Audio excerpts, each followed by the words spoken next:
My former friend sued me for $500,000. The countersuit cost them everything. The email notification popped up on my phone at 2:47 a.m. on a Tuesday. I was debugging a particularly stubborn piece of code for my startup's latest feature when I saw the sender, Kellerman and Associates Legal Services. My stomach dropped before I even opened it. Mr. Chen, you are hereby notified that our client, Marcus Holloway, has initiated legal proceedings against you for theft of proprietary intellectual property, breach of fiduciary duty, and damages in the amount of $500,000. I had to read it 3 times before it sank in. Marcus Holloway. My former college roommate, business partner, and until 18 months ago, best friend. The same Marcus who'd bailed on our company right before our app took off, claiming he wasn't cut out for the startup life.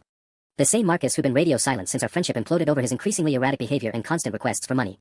Now he was claiming I'd stolen his code to build FlowTracker, the productivity app that had just hit 100,000 downloads and was generating enough revenue for me to finally quit my day job at Google.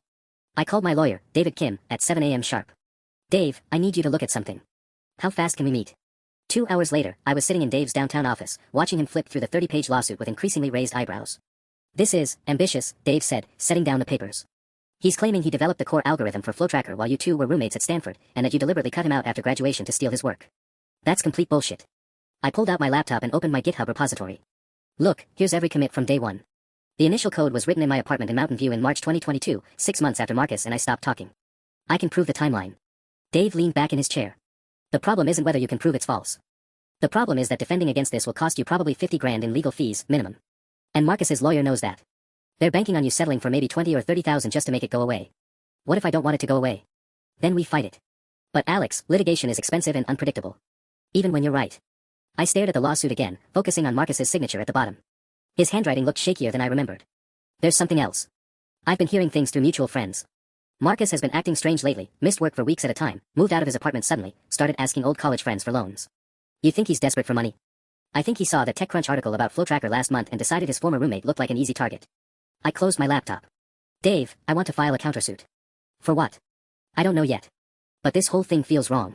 People don't just randomly sue their former friends for $500,000 unless they're really desperate. And if Marcus is desperate enough to fabricate a lawsuit. I trailed off, thinking. Maybe we should dig into why he needs money so badly. Dave was quiet for a long moment. Countersuits can be risky. If you're wrong, you're looking at even bigger legal bills. And if I'm right? If you're right, and we can prove he filed a frivolous lawsuit in bad faith, we might be able to recover damages and attorney fees.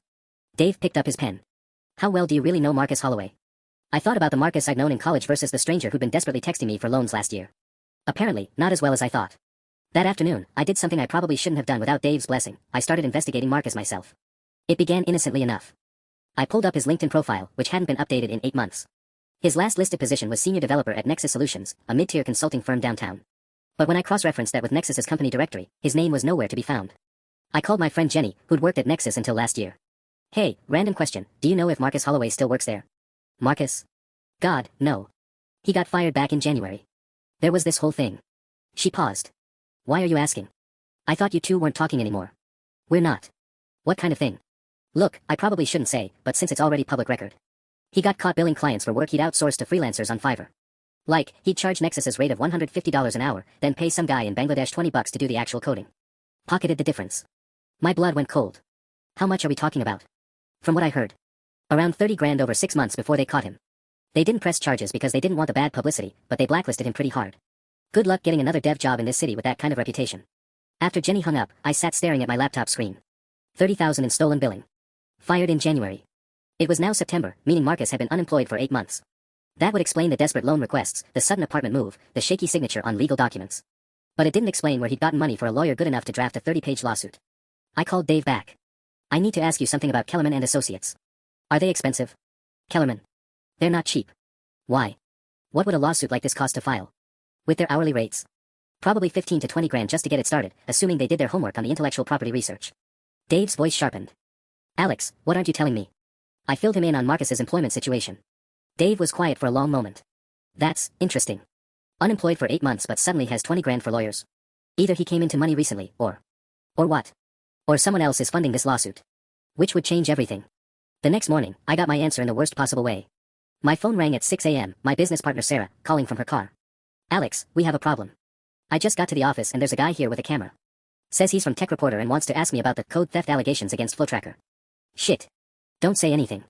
I'll be right there. There's more. He knew details that weren't in any public filing. Stuff about our server architecture, our user base numbers, even the fact that we're in talks with potential investors next month. I was already grabbing my keys. What kind of details? The kind that only someone with inside access to our business documents would know. Sarah's voice was grim. Alex, I think someone's been digging into our company records. Deep digging. By the time I got to our office, the reporter was gone, but the damage was clear. This wasn't just a desperate ex-friend throwing around random accusations anymore. Someone was conducting actual corporate espionage, and they were using Marcus as the front man. The question was, who had that kind of resources, and why did they want FlowTracker destroyed?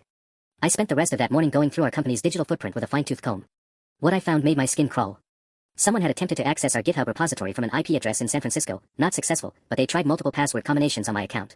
Our Google Workspace showed login attempts from 3 different locations over the past 2 weeks. Most disturbing, our business bank account had been targeted by what Wells Fargo's fraud department called reconnaissance probing, not actual theft attempts, but someone testing our security measures. This is coordinated, I told Dave over lunch at his usual spot near the courthouse. Marcus doesn't have the technical skills for this level of corporate intelligence gathering. Hell, the guy got fired for paying other people to do basic coding work. Dave was reviewing a printout of the suspicious access attempts. The timing is interesting too. All of this started exactly 3 weeks ago, but Marcus's lawsuit wasn't filed until last Tuesday. Someone was building a case. Or building leverage. I pushed my sandwich around my plate, appetite gone. Sarah thinks they were gathering ammunition to force us into a quick settlement. Make the lawsuit public, leak our business details to reporters, spook our potential investors. How much are we talking about with these investors? Series A round. 2.5 million. I looked up at Dave. If that falls through because of this lawsuit, it doesn't just hurt me. Sarah loses her equity payout, our 3 employees lose their jobs, and the company dies. Marcus would know that. We talked about our growth plans constantly back when we were friends. Dave set down the papers. Alex, I need to ask you something, and I want you to think carefully before answering. Is there anyone else who'd benefit from FlowTracker failing? Competitors, former employers, anyone with a grudge? I was about to say no when my phone buzzed. Text message from an unknown number, saw the news about your legal troubles. Shame when IP theft catches up with people. Maybe it's time to consider a career change. VT. VT. Dave read over my shoulder. Mean anything to you? My mouth went dry. Vincent Traeger. My former boss at Google. I'd left Google 8 months ago to work on FlowTracker full-time, and Vincent had not taken it well. He'd been particularly bitter about losing what he called institutional knowledge to a competitor product. But Vincent was a VP at Google, why would he need to use Marcus as a frontman for corporate sabotage? Tell me about this Traeger guy, Dave said. Brilliant, vindictive, and absolutely obsessed with controlling talent under him. When I gave notice, he tried to invoke a non-compete clause that didn't actually exist in my contract. Then he attempted to claim that FlowTracker violated Google's intellectual property because I'd worked on productivity tools while I was employed there. Did it? Not even close. FlowTracker uses completely different algorithms for completely different use cases. Our lawyer back then, not you, this was before I could afford good legal help, sent Google a letter explaining why their claims were baseless. Vincent dropped it, but he wasn't happy about it. Dave was taking notes. So Vincent has technical knowledge of your work at Google, detailed understanding of your current product, and enough corporate resources to fund a complex harassment campaign. And he'd know exactly which buttons to push to make Marcus cooperate. I thought about my former roommate's gambling problems, his mounting debts, his complete desperation for money. Marcus owes someone. Vincent probably approached him with a deal, filed a lawsuit, follow the script, and get paid enough to cover his debts. Can you prove any of this? Before I could answer, my phone rang. Sarah. Alex, you need to get back here right now. The police are here. Someone broke into our office last night and they want to know if anything was stolen. Was anything taken? That's the weird part. Nothing obvious. But our backup server was accessed, and whoever did it knew exactly where to find our physical file cabinet. They didn't trash the place, they were looking for something specific. I looked at Dave. Vincent's escalating. The lawsuit wasn't working fast enough, so now he's going for direct theft. Or, Dave said grimly, he's planting evidence to make Marcus's case look legitimate. The break-in at our office had been surgical. Detective Rodriguez walked me through what they'd found, or rather, what they hadn't found. No forced entry, she explained, examining our intact front door. Whoever did this had keys or knew the security code. They accessed your backup server for approximately 47 minutes between 2:15 and 3:02 a.m. Your security camera was disabled, but not damaged. Very professional. Sarah pulled me aside while the detective documented the scene. Alex, there's something else. I checked our backup logs this morning. Someone copied our entire development history, every version of FlowTracker from the first prototype to last week's release. Why would they need our development history if they're claiming Marcus wrote the original code? Unless they're planning to doctor it. Sarah's voice was barely above a whisper. Plant Marcus's code signature in our early commits, make it look like you stole his work and tried to cover it up. The implications hit me like a freight train. If Vincent could retroactively insert evidence into our development timeline, Marcus's lawsuit would go from frivolous to ironclad. Worse, if they'd copied our proprietary algorithms, Google could develop a competing product and claim we'd stolen from them first.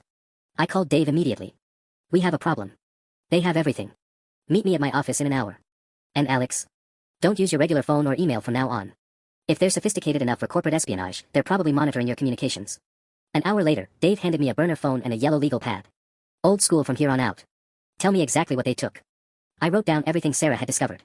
Dave's expression grew darker as he read. This is federal territory now, he said. Corporate espionage, wire fraud, conspiracy. We need to contact the FBI. Will they take it seriously? A Google VP orchestrating the theft of a startup's intellectual property? They'll be very interested. Dave pulled out his own burner phone. I know someone at the white-collar crime unit. But Alex, once we go down this road, there's no backing out.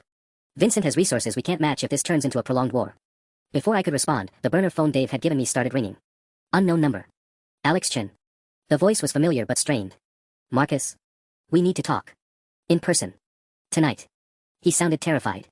Meet me at that 24-hour diner on El Camino where we used to study. Come alone. Marcus, you sued me for $500,000. Why would I? Because Vincent Traeger is going to destroy both of us if you don't listen to what I have to say. The line went dead. Dave was staring at me. He knows about Vincent, I said. It could be a trap. If Vincent is monitoring communications, he'd know we're getting close to exposing him. Or Marcus is finally ready to tell the truth. I stood up, grabbing my jacket. Either way, I need to hear what he has to say. Alex, this is incredibly stupid. Yeah, well, so was trusting my college roommate not to sue me, and look how that turned out. The diner was nearly empty when I arrived at 9:30 p.m. Marcus was sitting in our old corner booth, but he looked like he'd aged 5 years in the 18 months since I'd last seen him. His hands were shaking as he stirred sugar into coffee that was clearly stone cold. You look terrible, I said, sliding into the opposite seat. Vincent owns me, Marcus said without preamble. Completely.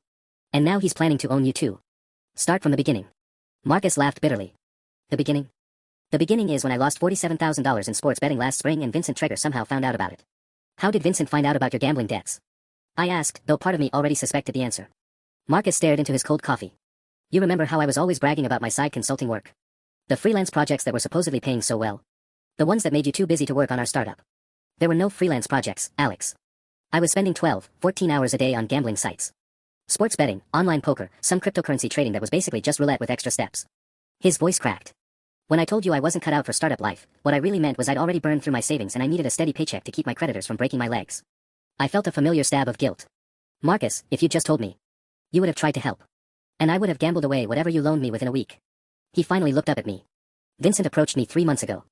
Said he'd been monitoring my online activity as part of Google's standard employee background checks on startup founders they were considering acquiring. Google was looking at acquiring Flow Tracker. That's what he told me. Said they'd been tracking your success since you left, and my connection to you made me a person of interest in their due diligence process. Marcus pulled out his phone and showed me a series of text messages. Look at the dates. The messages started in June. Vincent's number, asking Marcus to meet for coffee to discuss mutual opportunities. Then increasingly frequent contacts, always with small amounts of money attached, $500 here, $800 there. Described as consulting fees for providing background information on Alex Chen's work habits and technical capabilities. He was paying you to spy on me. At first, yeah. Just basic stuff, what programming languages you preferred, how you approached problem solving, whether you'd ever mentioned taking any code from Google. Marcus scrolled through more messages. But then he started asking weirder questions. Like whether you kept physical backups of your work, or if you'd ever talked about intellectual property law. The last message was from 2 weeks ago, time to move to phase 2. The lawsuit needs to be filed by Tuesday. Remember, your gambling debts don't disappear just because you're having second thoughts. $47,000, I said, understanding. Vincent paid off your gambling debts in exchange for you filing the lawsuit. He didn't just pay them off. He bought them. Marcus's hands were shaking harder now. Alex, Vincent went to my creditors, some very scary people in Oakland, and purchased my debt directly. Which means if I don't do exactly what he says, he can have me beaten up or killed anytime he wants. Jesus Christ, Marcus. It gets worse. The break-in at your office last night. That was Vincent's people, but I was the one who gave them your security codes and building access information. I felt like I'd been punched in the stomach. How did you have our security codes? You never changed them from the old system we set up during our college project. Same 6-digit pattern you always used, your birthday backwards. Marcus buried his face in his hands. Vincent has been planning this for months, Alex. The lawsuit was just the opening move. What's the endgame? He wants to destroy Flow Tracker completely. Not acquire it, not compete with it, eliminate it. Marcus showed me another message thread, this one outlining a detailed timeline. First the lawsuit to create public doubt. Then plant evidence of stolen code to make the lawsuit look legitimate. Then leak fake financial documents to scare off your investors. Finally, once you're bankrupt and desperate, Google swoops in and buys your intellectual property for pennies on the dollar. I stared at the timeline. It was sophisticated, methodical, and absolutely ruthless. Why not just develop their own competing product? Because that would take 2 years and $50 million in development costs. This way, they get proven technology, eliminate a competitor, and send a message to other Google employees thinking about leaving to start their own companies. Marcus looked up at me with haunted eyes. Vincent told me Google has been hemorrhaging talent to startups. He wants to make you an example of what happens when you try to compete with your former employer. And if you refuse to cooperate. Marcus showed me a final message, sent just 3 hours ago, heard your meeting with Alex tonight. Remember, we have video evidence of you accessing his office illegally. One phone call to the police and you're looking at breaking and entering charges on top of your other problems. I sat back, processing everything. Vincent had trapped Marcus perfectly, gambling debts, criminal exposure, and nowhere to turn for help. But Marcus showing up here meant something had changed. So why are you telling me this? What's different about tonight? Marcus reached into his jacket and pulled out a small recording device. Because Vincent made one mistake. He trusted me to meet with you alone. The device had been recording our entire conversation. Marcus, what are you doing? Something I should have done months ago. He stood up, leaving the recorder on the table. I'm choosing a side. I stared at the recording device on the table between us. Marcus, if Vincent finds out you recorded this conversation, he'll what? Kill me. He was probably going to do that anyway once the lawsuit served its purpose. Marcus sat back down heavily. Alex, there's something else I haven't told you. Vincent isn't working alone inside Google. My stomach dropped. What do you mean? Remember Dr. Patricia Wells from Stanford? Our old computer science professor. I nodded. Dr. Wells had been our mentor during senior year, the one who'd encouraged both Marcus and me to pursue entrepreneurship after graduation. She's been working as a consultant for Google's acquisition team since 2021. Vincent brought her in specifically to evaluate FlowTracker's technical architecture. Marcus pulled up another set of messages on his phone. Look at this. The messages were between Marcus and Dr. Wells, dating back 5 months. She'd been asking detailed questions about our college projects, our coding collaboration, even our old academic work. Questions that seemed innocent enough from a former professor checking in on her students. She was building a psychological profile, I realized. Learning how we worked together, what our individual strengths were, who contributed what to our shared projects. Vincent needed ammunition for the lawsuit that would sound credible to people who knew us academically. Dr. Wells provided that. Marcus scrolled to a particularly damning message. Look at this one from last month. Dr. Wells had written, Marcus always struggled with advanced algorithms during their partnership. Alex was clearly the technical leader. If we're claiming Marcus developed the core FlowTracker code, we'll need to plant evidence that shows significant improvement in his coding abilities post-graduation. She's been helping them fabricate evidence, I said. It's worse than that. Dr. Wells has access to Stanford's academic records system. She's been retroactively modifying our old project submissions to make it look like I contributed more to the algorithmic work than I actually did. The scope of Vincent's conspiracy was staggering. This wasn't just corporate espionage, it was academic fraud on an institutional level. Marcus, we need to get this information to the FBI tonight. Before he could respond, his phone started buzzing. Vincent's number. Don't answer it, I said. If I don't, he'll know something's wrong. Marcus looked at the phone with genuine terror. He's been calling every hour since 6 p.m. to make sure I'm following his script for this meeting. What script? I'm supposed to convince you that the lawsuit is legitimate, that you should settle quickly before Vincent releases the evidence of your code theft to TechCrunch tomorrow morning. Marcus let the call go to voicemail. Then I'm supposed to report back on whether you're ready to cooperate. My burner phone buzzed. Text message from an unknown number, but I recognized Vincent's writing style from the earlier threat. Alex, Marcus should be explaining your options right now.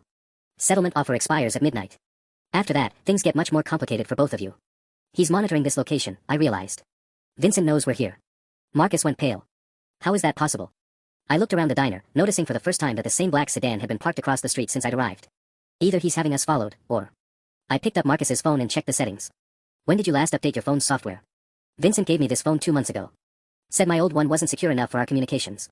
Marcus, this phone is compromised. Vincent has been tracking your location in real time. I grabbed the recording device and stood up. We need to leave. Now.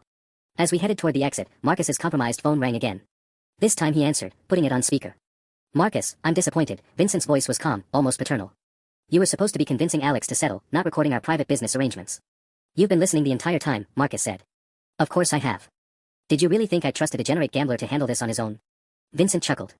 Alex, since you're obviously listening, let me make this simple. You have 2 choices. Settle the lawsuit for $300,000 by midnight, or tomorrow morning every tech journalist in Silicon Valley gets a very convincing dossier proving you built FlowTracker with stolen Google code. The evidence is fabricated, I said. Prove it. After your reputation is destroyed, your investors flee, and your company collapses.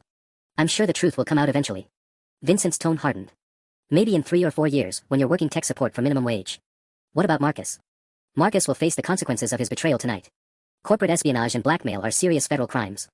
I'm sure the FBI will be very interested in his confession recording. The line went dead.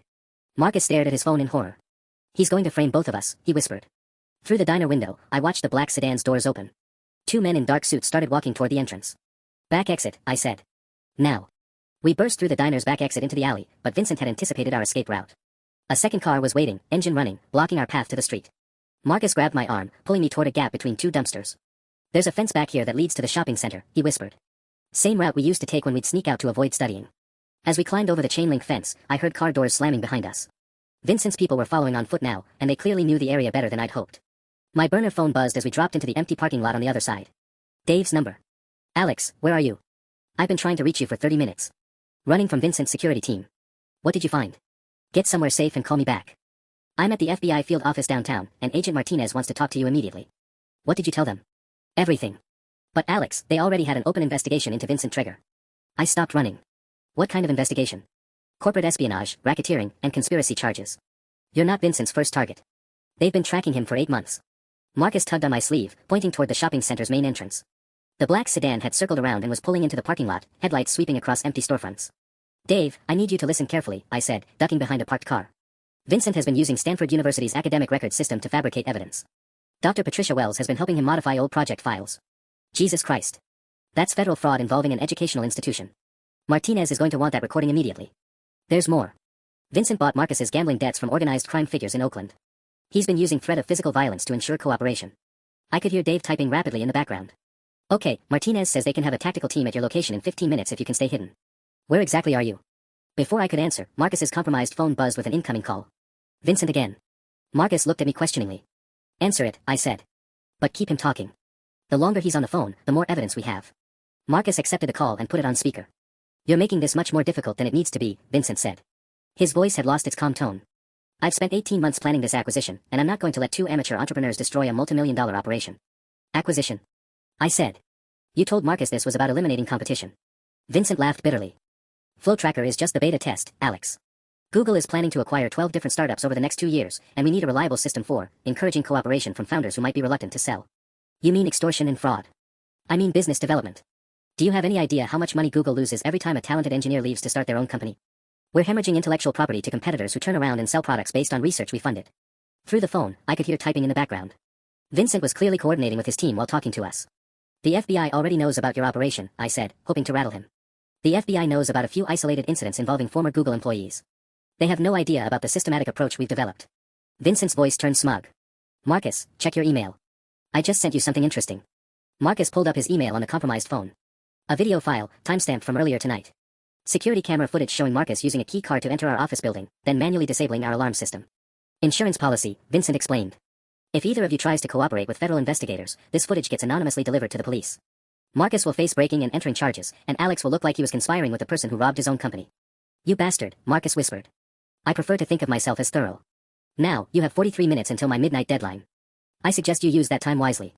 The line went dead, leaving Marcus and me crouched behind a Honda Civic in an empty shopping center parking lot, staring at fabricated evidence that could send us both to prison. 43 minutes, Marcus said, his voice hollow. Alex, maybe we should just. Don't. I grabbed his shoulder. Vincent's made one crucial mistake. He thinks we're the only ones who know about his operation. My burner phone rang. Dave again. Alex, Agent Martinez has been listening to our conversation through the FBI's monitoring system. They've been tracking Vincent's phone communications for 3 months as part of a broader investigation into Google's acquisition practices. What kind of broader investigation? Racketeering charges involving systematic extortion of startup founders. Vincent's operation has been targeting companies across 7 states. You and Marcus are victims number 43 and 44. I felt a surge of hope. So they have evidence. Mountains of it. But they need you to stay on the phone with Vincent for another 20 minutes. The tactical team is in position, but they're waiting for him to incriminate himself further on a federal wiretap. 20 minutes. I looked at Marcus, who was shaking so hard he could barely hold his phone. Dave, Vincent's security team is actively hunting us in this parking lot. We might not have 20 minutes. Then you need to call Vincent back and keep him talking while you move to a secure location. Agent Martinez says there's a 24-hour Walgreens 3 blocks east with excellent security cameras and civilian witnesses. Marcus was staring at the video of himself breaking into our office. Alex, what if they're right? What if cooperating with the FBI just makes everything worse? Look at me. I turned his face away from the phone screen. Vincent has been planning to destroy us from the beginning. He was never going to let either of us walk away from this. But the video evidence is fabricated bullshit, just like everything else he's done. Marcus, you gave me the security codes because we were friends and you thought you were helping with a legitimate business consultation. Any jury will understand that. A car engine revved nearby. The black sedan was making another sweep of the parking lot, moving methodically between rows of parked cars. We need to move, I said, dialing Vincent's number on Marcus's compromised phone. He answered on the first ring. Ready to discuss settlement terms? Actually, I want to discuss your other 42 victims, I said, starting to walk quickly toward the shopping center's east exit. How many startup founders have you extorted over the past 2 years? Vincent was quiet for several seconds. I don't know what you're talking about. TechFlow Solutions in Austin. CloudBridge Analytics in Seattle. Data Vault Systems in Portland. I was reciting company names from memory, hoping at least some of them were real. Should I keep going? You're fishing, Alex. And you're running out of time. Agent Martinez from the FBI's white-collar crime unit sends her regards, I said. Apparently she's been very interested in your systematic approach to acquisition harassment. The silence stretched longer this time. When Vincent finally spoke, his voice had lost all pretense of calm professionalism. You have no idea what you're interfering with. Google has invested billions in research and development over the past decade. When employees steal that intellectual property to start competing companies, they're committing theft on a massive scale. So you decided to commit even bigger theft to stop them? I decided to protect shareholder value through aggressive business development practices. Vincent's voice was rising. Every startup we acquire through this program saves Google an average of $47 million in competitive losses over 5 years. Bingo. A clear admission of systematic corporate extortion, recorded on a federal wiretap. How many companies, Vincent? How many founders have you destroyed? As many as necessary. The line went quiet for nearly 30 seconds. When Vincent spoke again, his voice was different, colder, more calculating. Alex, you've made a fundamental error in judgment. You think the FBI can protect you from Google's legal department. I could hear him typing rapidly in the background. In approximately 18 minutes, every major tech news outlet will receive a comprehensive dossier documenting your theft of proprietary Google algorithms. By morning, you'll be unemployable in Silicon Valley. Marcus grabbed my arm, pointing toward the Walgreens in the distance. We could see the bright lights and, more importantly, several customers walking in and out. Safety in numbers. Vincent, Agent Martinez is listening to this conversation right now, I said, hoping to buy more time. Anything you say is being recorded as evidence. Let me tell you what your FBI agent doesn't understand about corporate law, Vincent continued, his voice growing more manic. Google has filed preliminary injunctions against 17 companies in the past 6 months. We have a 94% success rate in proving intellectual property theft. Because you plant evidence. Because we're thorough in documenting our research investments. Did you know Google spent $2.8 million on productivity algorithm research during the time you were employed here? Every line of code you wrote belongs to us.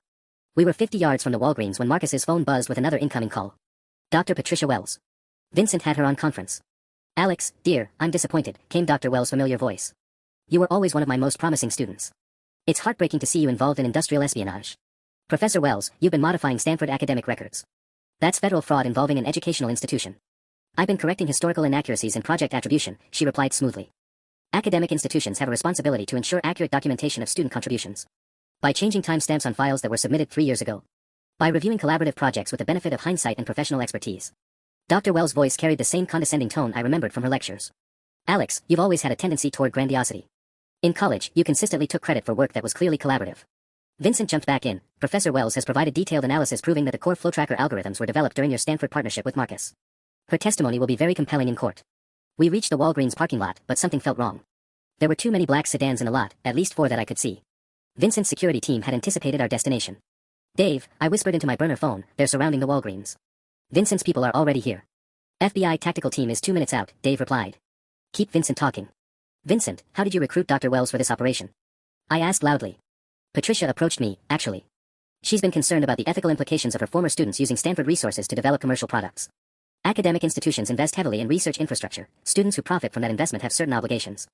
Dr. Wells added, Google has established a very generous consulting arrangement with Stanford's computer science department. We review cases involving potential intellectual property disputes and provide expert analysis. You mean you take bribes to fabricate evidence?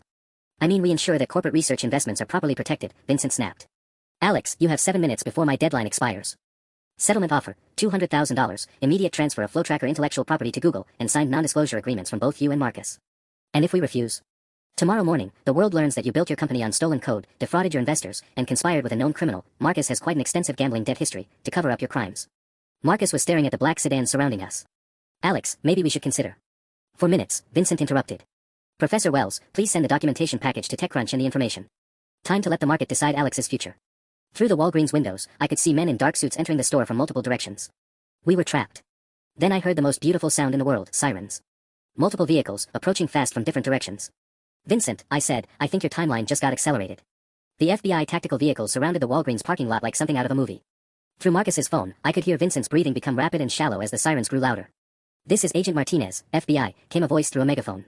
Vincent Traeger, Dr. Patricia Wells, you are under arrest for conspiracy, racketeering, and wire fraud. Exit your vehicles with your hands visible. Impossible, Vincent muttered over the phone. We have legal immunity through Google's corporate counsel. Vincent, Google fired you 3 hours ago. Agent Martinez's voice came directly through the phone now. She'd apparently taken control of the conference call. Your corporate email was deactivated at 4:17 p.m. when our warrant was executed at their Mountain View headquarters. The silence that followed was deafening. Dar. Wells was the first to speak, her voice cracking. Vincent, you told me this operation was officially sanctioned by Google's legal department. It was sanctioned, Vincent said, but his voice had lost all conviction. Sarah Chen in corporate development approved the acquisition strategy in writing. Sarah Chen has been cooperating with our investigation for 2 months, Agent Martinez replied. She's the one who first reported your extortion activities to federal authorities. I watched through the Walgreens windows as men in FBI jackets escorted Vincent's security team out of the store in handcuffs. The black sedans were surrounded by federal agents, their occupants being processed one by one. Marcus grabbed my shoulder. Alex, Sarah Chen, isn't that your business partner's name? Different Sarah, I said, but my mind was racing. Vincent had just admitted to having inside contacts at Google who'd approved his operation. If those approvals existed in writing, this conspiracy went far beyond one rogue VP. Agent Martinez's voice continued over the phone. Mr. Chen, Mr. Holloway, please approach the main FBI vehicle at the east end of the parking lot. You're not under arrest, but we need your statements immediately. As we walked across the parking lot, Vincent's voice came through the phone one last time, barely a whisper. Alex, you have no idea what you've destroyed tonight. Google invests $47 billion annually in research and development. When that investment walks out the door to start competing companies, shareholders lose billions in market value. So you decided to steal it back through extortion and fraud, I said. I decided to protect American technological superiority through aggressive intellectual property recovery. Vincent's voice was growing more unhinged by the second. China steals our technology through state-sponsored espionage. I was evening the playing field by keeping American innovations under American corporate control. Dr. Wells interrupted. Vincent, stop talking. Nothing you're saying is helping our legal situation. Our legal situation. Vincent laughed bitterly. Patricia, you modified federal academic records and took bribes from a corporate entity to fabricate expert testimony. You're looking at 15 years in federal prison. You told me those payments were legitimate consulting fees. They were legitimate consulting fees for illegitimate services. Did you really think Stanford's administration would approve of professors altering historical academic records to support corporate lawsuits? Agent Martinez appeared beside us as we reached the FBI command vehicle. She was younger than I'd expected, probably early 30s, with the kind of sharp focus that suggested she'd been working this case for months. Mr. Chen, we've been monitoring Vincent Traeger's communications since March. Your case is part of a broader investigation into systematic corporate espionage affecting 47 companies across 9 states. She handed me a thick folder. This is a preliminary list of companies we believe were targeted by similar operations. We need you to review it and identify any patterns you recognize. I flipped through the folder, recognizing several company names from tech industry news. Successful startups that had suddenly faced mysterious intellectual property lawsuits, then quietly sold to larger corporations for below-market prices. How much money are we talking about? Marcus asked. Conservative estimate. Vincent's operation has facilitated approximately $200 million in below-market acquisitions over 18 months. Agent Martinez looked grim. He wasn't just targeting individual companies, he was systematically manipulating the entire startup acquisition market. My burner phone buzzed with a text from Sarah. Alex, are you safe? TechCrunch just published an article about massive FBI raids on Google offices. Vincent Traeger arrested on racketeering charges. The weight of everything that had happened tonight finally hit me. Vincent's operation hadn't just been about destroying FlowTracker, it had been about controlling the entire tech ecosystem through fear and manufactured legal threats. Agent Martinez, I said, what happens to Marcus's lawsuit now? Dismissed with prejudice within 24 hours. But Mr. Holloway will need to testify in federal court about his coerced participation. She turned to Marcus. Your cooperation tonight probably saved you from criminal charges, but you'll be under federal protection until Vincent's trial concludes. Marcus nodded shakily. How many other people were forced to cooperate like I was? We're still identifying victims, but preliminary estimates suggest at least 30 individuals were coerced through debt purchases, blackmail, or threats of violence. Agent Martinez closed her notepad. Mr. Chen, your refusal to settle and your decision to fight back may have saved the entire Silicon Valley startup ecosystem from systematic corporate manipulation. As federal agents loaded Vincent into a transport vehicle, I realized that my former friend's desperate lawsuit had accidentally exposed one of the largest corporate espionage operations in tech industry history. The federal courthouse downtown looked like a fortress when I arrived at 8 a.m. sharp, 3 days after Vincent's arrest. Agent Martinez had called an emergency meeting. Apparently, their investigation had uncovered something that changed everything about my case.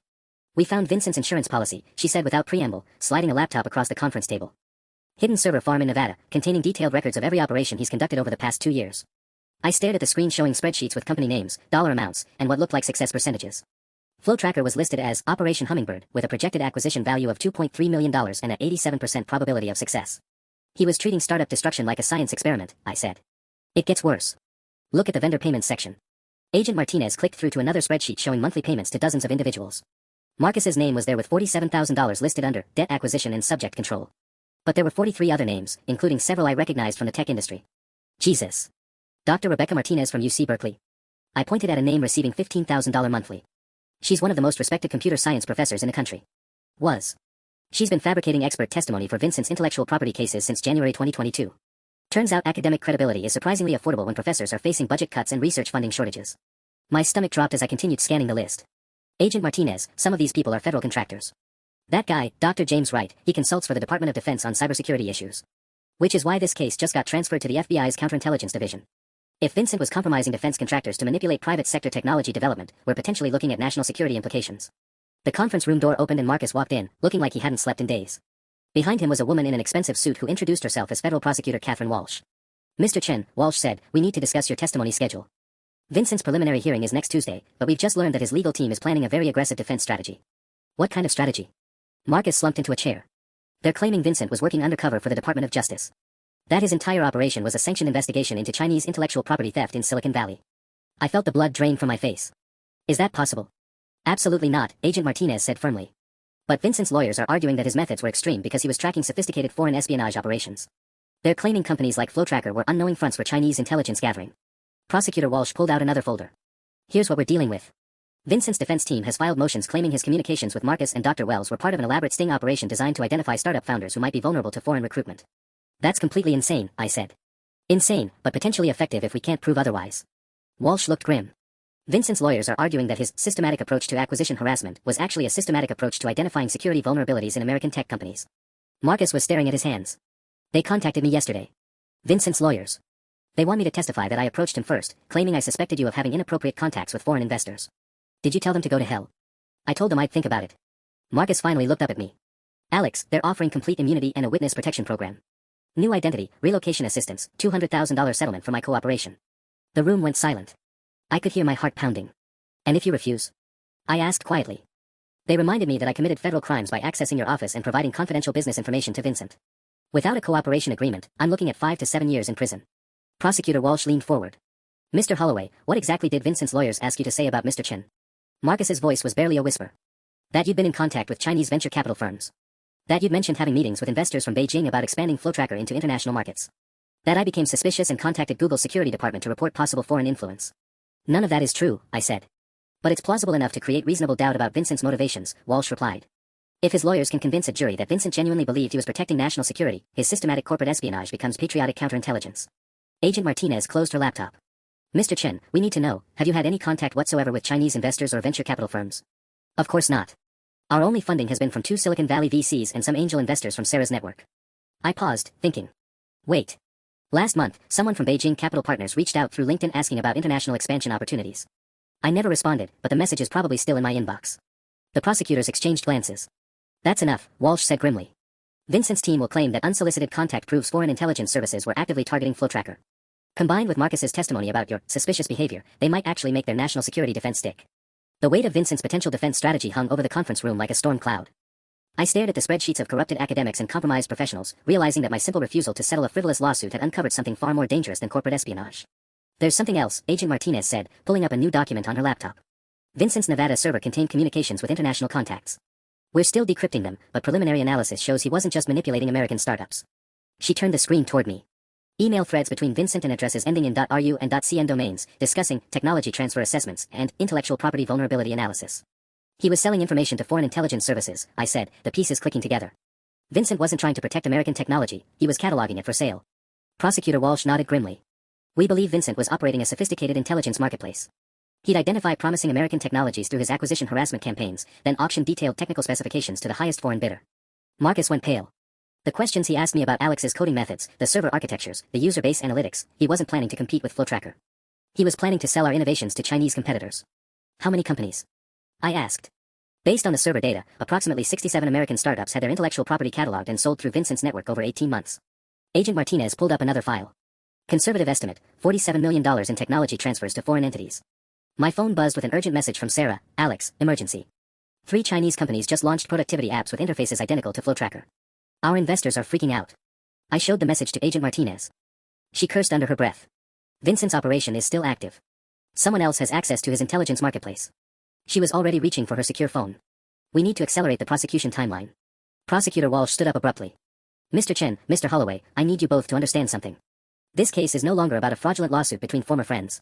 Vincent's defense team is going to argue that he was a patriotic whistleblower who discovered a massive Chinese intelligence penetration of Silicon Valley startups. But that's exactly backwards, Marcus protested. He was the one selling technology to China. Proving that requires us to decrypt international communications, trace cryptocurrency payments through multiple offshore accounts, and convince a jury that a Google VP was secretly operating as a foreign asset. Walsh's voice was grim. Vincent's lawyers only need to prove that Chinese investors contacted Mr. Chen and that Mr. Holloway reported suspicious behavior. Much simpler narrative. The conference room door burst open. A young FBI agent I didn't recognize rushed in, carrying a tablet showing breaking news coverage. Ma'am, we have a problem. TechCrunch just published a story claiming the FBI raid on Google was part of a broader investigation into Chinese infiltration of American tech companies. Someone leaked details about Vincent's international communications, but they're spinning it as evidence that he was investigating foreign espionage, not participating in it. I grabbed the tablet, reading the headline, FBI uncovers massive Chinese intelligence network in Silicon Valley, Google executive was undercover federal asset. The article quoted sources familiar with the investigation, describing Vincent as a deep-cover counterintelligence operative who had sacrificed his career to expose systematic Chinese recruitment of American technology professionals. Marcus's name appeared in the third paragraph, described as a cooperating witness who helped federal authorities identify startup founders with suspicious foreign contacts. They're getting ahead of our narrative, Prosecutor Walsh said, her voice tight with frustration. Vincent's legal team is conducting their defense in the media before we can present evidence in court. My phone rang. Sarah's number. Alex, I just got calls from 3 different reporters asking about your relationship with Chinese intelligence services. What the hell is happening? I looked around the room at the federal agents and prosecutors who were supposed to be protecting me from Vincent's conspiracy. Instead, I was watching the conspiracy evolve in real time, adapting to federal scrutiny by repositioning itself as patriotic counterespionage. Sarah, don't talk to any reporters. Don't talk to anyone except our lawyer Dave Kim. I hung up and turned to Agent Martinez. Vincent's people are still active, aren't they? This media campaign is too coordinated, too fast. Someone with access to classified information is feeding his defense team intelligence about your investigation. Agent Martinez's expression confirmed my worst fears. We're conducting an internal security review. But Mr. Chen, until we identify the leak, you and Mr. Holloway are in considerable danger. What kind of danger? The kind where foreign intelligence services might decide you know too much about their American operations. The safe house in Palo Alto looked like every other suburban rental property on the block, beige stucco, small front yard, Honda Civic in the driveway. Agent Martinez had moved Marcus and me here at 3 a.m. after the TechCrunch article triggered what she called elevated security protocols. How long do we have to stay here? Marcus asked, pacing between the kitchen and living room for the 20th time in 2 hours. Until we identify who's leaking investigation details to Vincent's legal team, Martinez replied, not looking up from her encrypted laptop. Could be days, could be weeks. My phone buzzed with another missed call from a blocked number. The 15th one since midnight. Earlier, I'd made the mistake of answering one, a reporter from the Information asking if I could confirm or deny my recruitment by Beijing-based venture capital firms with ties to the Chinese Ministry of State Security. This is insane, I said. Yesterday I was a small-time startup founder being sued by my college roommate. Now apparently I'm an international security threat. Martinez finally looked up.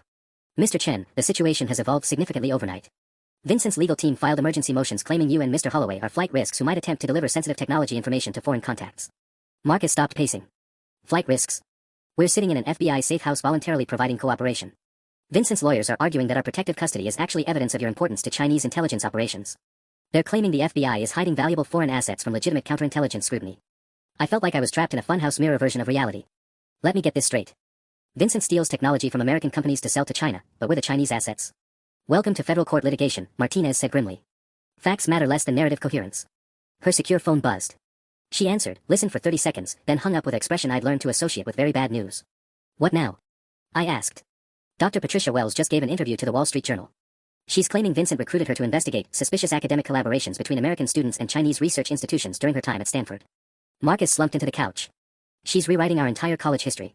It gets worse. Dr. Wells provided the journal with detailed analysis of your Stanford projects, claiming they showed patterns consistent with foreign-influenced academic development. Martinez pulled up the article on her laptop. She's arguing that your collaborative coding style was designed to facilitate technology transfer to Chinese partners. I read over her shoulder, watching our innocent college study sessions get transformed into evidence of international espionage. Dr. Wells had analyzed our old computer science projects with the same academic rigor she'd once used to praise our work, but now every collaborative element became proof of systematic information sharing techniques consistent with foreign intelligence tradecraft. This is character assassination based on complete fiction, I said. But it's academically credible fiction written by a Stanford professor with 30 years of experience in computer science education, Martinez replied. A jury might find her analysis convincing. My burner phone rang. Dave Kim. Alex, we have an emergency. Flow Trackers investors just called an emergency board meeting for tomorrow morning. They want you to address recent allegations regarding foreign technology transfer before they decide whether to continue funding. I put the call on speaker. Dave, can they legally do that? They can do whatever their investment agreements allow. And Alex, I just reviewed your Series A contracts. There's a clause allowing investors to demand immediate repayment of all funding if the company becomes involved in federal investigations related to intellectual property theft or national security violations. Marcus was staring at me with horrified understanding. How much money would you have to repay? $2.3 million, I said quietly. Money I don't have because it's all been invested in product development and employee salaries. Agent Martinez closed her laptop. Mr. Chen, if your investors invoke that clause, you'll be bankrupt within 30 days. A desperate, financially ruined startup founder would be an ideal recruitment target for foreign intelligence services. So Vincent's legal strategy creates the exact situation they're claiming already exists, I realized. Even if I'm completely innocent, the accusations will force me into circumstances that make me look guilty. Worse than that, Dave's voice continued over the phone. Flow Tracker's competitors are already capitalizing on the scandal. I just saw preliminary market analysis showing 3 major productivity apps positioning themselves as security-conscious alternatives to potentially compromised platforms. Martinez was typing rapidly on her secure terminal. We're accelerating Vincent's arraignment to Monday morning. But his lawyers are requesting a closed hearing due to national security implications of the evidence. What does that mean for us? It means Vincent's defense will be presented to a federal judge without public scrutiny, media coverage, or transparency about the actual evidence. Martinez's expression was grim. If the judge accepts his national security defense, Vincent could be released pending trial with minimal restrictions. My phone buzzed with a text from Sarah. Alex, I just got contacted by someone claiming to be from Google's security department. They want to schedule an informal conversation about Flow Tracker's development history. Should I meet with them? I showed the message to Martinez. She was already reaching for her secure phone. Mr. Chen, I think Vincent's operation is still active, and they're moving to the next phase. The Google security representative who contacted Sarah turned out to be Vincent's former associate, Dr. James Wright, the same defense contractor I'd seen on Vincent's payment list. Agent Martinez's team intercepted him in our office parking lot at 6 p.m., carrying what appeared to be legitimate Google credentials and a briefcase full of surveillance equipment.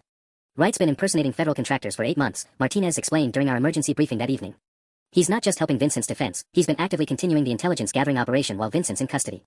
I stared at the photographs of Wright's equipment, professional-grade audio recording devices, network intrusion tools, and what looked like corporate identity badges for 6 different tech companies. How is this possible?